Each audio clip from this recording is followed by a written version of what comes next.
Well, I think most people are aware that recently we had a shift in what VVKey AOD looks like, and that we took the folks who are actually activating and doing programmatic buying at AOD and migrated them into our operating agencies.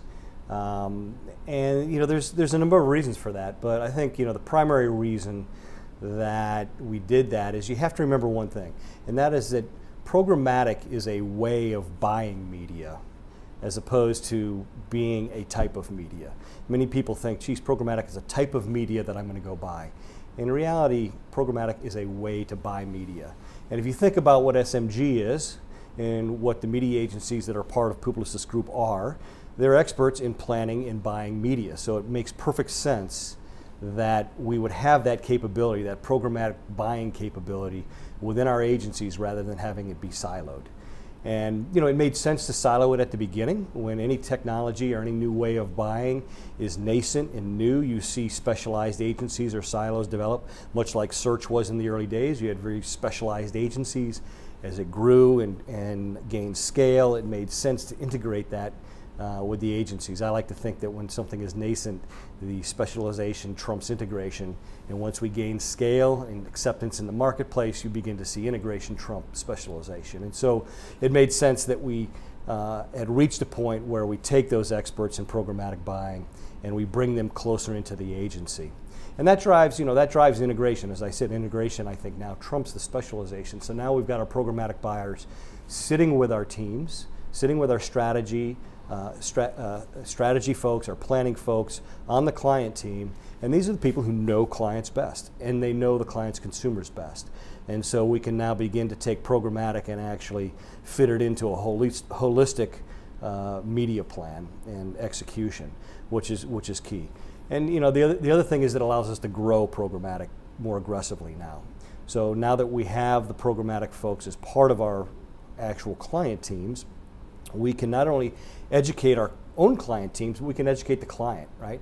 And we see now, I think the numbers are 45% of display now is bought programmatically, right? So this is a capability that not only our teams need to understand, but our clients need to understand. And to the extent that they do, we're going to scale that practice, and that's important.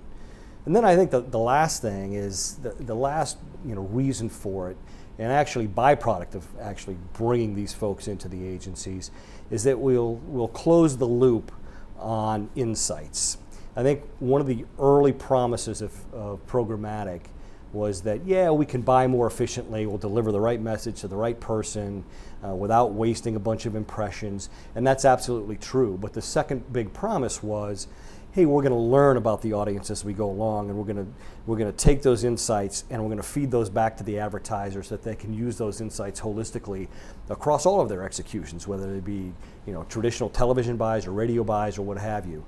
And I don't know that we saw that early on in the programmatic era. I think now that you've taken these folks, put them into the agencies, you now have those insights that much closer to the strategy teams, to the planning teams, and we can really draw those insights out and apply them in a holistic manner. So it really kind of closes the whole loop on insights as well. So David, what do you make of these sort of big tech stacks that are evolving around Facebook, around AOL, around obviously Google and DoubleClick, and even Oracle and AppNexus, and the media agencies themselves? You guys are doing acquisitions. WPP is doing acquisitions. What is that world of tech stacks? Is it interoperable? Is it all going to work out? Yeah. What's going on? Yeah, I mean, I think it's very interesting in that you do see these new silos evolving, right? And some would call them, I just met with a company who referred to them as automated marketing platforms, right? And so yeah, you do have, as you said, Google, Facebook, Twitter, all these different silos. And each one of them has their own audience, and each one of them has a great deal of scale. And one could conceivably, an advertiser could conceivably go to market within each one of those silos almost. When you look at Facebook with over 1 billion users, there's a lot of scale there. But at the end of the day, you're only able to reach an audience within that silo. And at the end of the day, advertisers want to reach and communicate with their audience across those different platforms and across those silos. and that presents a bit of a problem. You know, each one of those platforms would like very much to have you interact only with their audience on their platform. But the truth is, you're not going to have an advertiser that says, I'm going to spend 100% of my digital dollars on Facebook or 100% of my digital dollars on Google. They want to reach and touch their audience across those platforms. And so, you know, more and more we're seeing the media world become technology enabled. And that has really kind of bled now into the agency world, right? I think we as an agency at SMG believe that, you know, technology is crucial to what we do, to our core capability. So that's not to say that we need to become a technology company. I don't think that's the case at all. I think what we would say is that we're very focused on what we would refer to as technology-enabled services.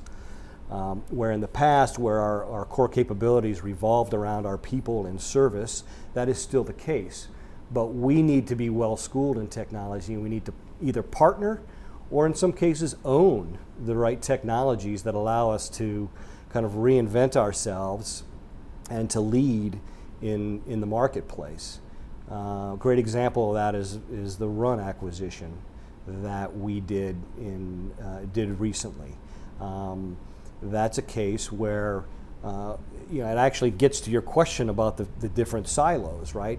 The Run acquisition is one that allowed us to do a couple things. One, allow us to lead in the marketplace because Run has the ability to see an audience across those different silos because it has the right relationships and the right data relationships to see people with their device no matter which of those kind of walled garden silos they're on, whether it be Facebook or Twitter or what have you.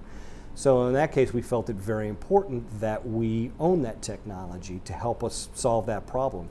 In addition, it makes the whole programmatic world more transparent. As we as an agency go to market and spend our clients' dollars programmatically on DSPs and what have you, clearly there's concern, our advertisers have concern about where their money is going and who takes a piece of it along the way. And you know, Run gives us insight into a DSP. Run is a DSP itself. And you know, our thought process is, geez, our clients shouldn't be spending all their money with Run, but Run gives us insight into how the black box works so that we can best allocate our clients' money across the right DSPs and ensure that we're playing correctly in the marketplace. So a great example of us owning technology to, one, solve a specific problem, two, provide some transparency to our clients, and three, help us educate our own teams. And again, as, you know, to your previous question, help drive that programmatic skill set and that programmatic capability within our own agency.